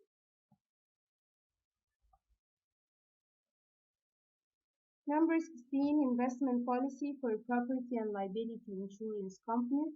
According to Article 28 of the Executive Regulation of Law 10/1981, can include the following. Up to 20% of the total allocated fund in real estate existing within the country. هي كانت real estate كانت كام؟ really up to 10% of the total allocated fund in real estate existing within country. Yes, هي كانت 10% بالنسبة لإيه؟ للproperty liability، أما كانت 20% بالنسبة لمين؟ بالنسبة للpersonal insurance، personal and capital redemption. فركز قوي إن هو بيسأل على property and liability، هي كانت up to 10%. Number C كانت at least 10%، no هي كانت up to 10%. تبقى الأنسر number B.